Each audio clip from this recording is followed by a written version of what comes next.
ರಾಶಿಯವರಿಗೆ ಈ ವರ್ಷವು ಸಮತೋಲನ ಮತ್ತು ಸಾಮರಸ್ಯದ ವರ್ಷವಾಗಿದೆ. ನಿಮ್ಮ ರಾಶಿಯಾಧಿಪತಿ ಶುಕ್ರನ ಪ್ರಭಾವದಿಂದಾಗಿ ಸೌಂದರ್ಯ, ಕಲೆ ಮತ್ತು ಭೋಗದ ಕಡೆಗೆ ಒಲವು ಹೆಚ್ಚಾಗಲಿದೆ. ಜೀವನದ ಹಲವು ಆಯಾಮಗಳಲ್ಲಿ ಹೊಸ ಬದಲಾವಣೆಗಳನ್ನ ನಿರೀಕ್ಷಿಸಬಹುದು. ನಿಮ್ಮ ಉದ್ಯೋಗದ ವಿಚಾರಕ್ಕೆ ಬಂದರೆ ಉದ್ಯೋಗಸ್ಥರಿಗೆ ಕೆಲಸದಲ್ಲಿ ಹೆಚ್ಚಿನ ಸ್ವಾತಂತ್ರ್ಯ ಸಿಗುತ್ತೆ. ಸೃಜನಶೀಲತೆ ಇರುವಂತಹ ವೃತ್ತಿಗಳಲ್ಲಿರುವವರಿಗೆ ಅಂದರೆ ಮೀಡಿಯಾ, ಫ್ಯಾಷನ್, ಕಂಟೆಂಟ್ ಕ್ರಿಯೇಷನ್ ಅತ್ಯುತ್ತಮ ಅವಕಾಶಗಳು ಇವರಿಗೆ ಸಿಗುತ್ತೆ. ನಿಮ್ಮ ಕಲ್ಪನೆಗಳಿಗೆ ಮೇಲಾಧಿಕಾರಿಗಳಿಂದ ಬೆಂಬಲ ಕೂಡ ಸಿಗುತ್ತೆ. ಇನ್ನು ಬಿಸ್ನೆಸ್ ವ್ಯವಹಾರದ ವಿಚಾರಕ್ಕೆ ಬಂದ್ರೆ ಪಾಲುದಾರಿಕೆ ವ್ಯವಹಾರಗಳಲ್ಲಿ ಲಾಭವಿರಲಿದೆ. ವಿಶೇಷವಾಗಿ ಸೌಂದರ್ಯವರ್ಧಕಗಳು, ಅಲಂಕಾರಿಕ ವಸ್ತುಗಳು ಮತ್ತು ಸಾವಯವ ಉತ್ಪನ್ನಗಳ ಮಾರಾಟದಲ್ಲಿ ಪ್ರಗತಿ ಕಾಣ್ತೀರಾ.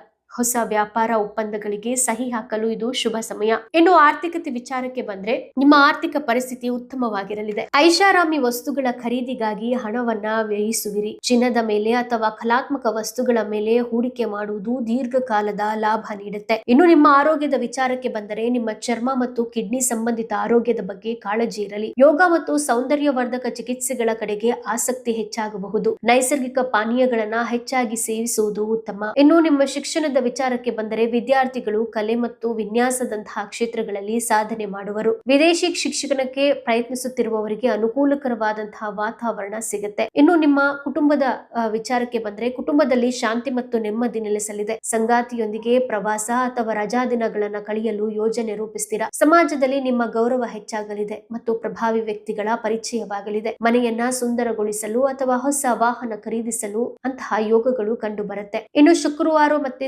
ಸೋಮವಾರ ನಿಮಗೆ ಶುಭ ದಿನ. ಬಿಳಿ, ಗುಲಾಬಿ, ತಿಳಿ ನೀಲಿ ಇದು ನಿಮ್ಮ ಅದೃಷ್ಟದ ಬಣ್ಣ. ಇನ್ನು ಪರಿಹಾರದ ವಿಚಾರಕ್ಕೆ ಬಂದರೆ ಶುಕ್ರವಾರದಂದು ಲಕ್ಷ್ಮೀ ದೇವಿಯ ಆರಾಧನೆ ಮಾಡುವುದು ಮತ್ತು ಬಡ ಹೆಣ್ಣು ಮಕ್ಕಳಿಗೆ ಸಹಾಯ ಮಾಡುವುದು ನಿಮಗೆ ಶುಭ ತರುತ್ತೆ. ಸುಗಂಧ ದ್ರವ್ಯಗಳ ಬಳಕೆ ನಿಮ್ಮ ರಾಶಿಗೆ ಸಕಾರಾತ್ಮಕ ಶಕ್ತಿ ಕೂಡ ನೀಡುತ್ತೆ. ಈ ಕುರಿತು ನಿಮ್ಮ ಅನಿಸಿಕೆ ಅಭಿಪ್ರಾಯಗಳನ್ನ ತಪ್ಪದೆ ಕಮೆಂಟ್ ಬಾಕ್ಸ್ ಅಲ್ಲಿ ಕಮೆಂಟ್ ಮಾಡಿ ತಿಳಿಸಿ. ವಿಡಿಯೋ ಇಷ್ಟ ಆದರೆ ಲೈಕ್ ಮಾಡಿ, ಮ್ಯಾಕ್ಸಿಮಮ್ ಶೇರ್ ಮಾಡಿ. ಧನ್ಯವಾದಗಳು.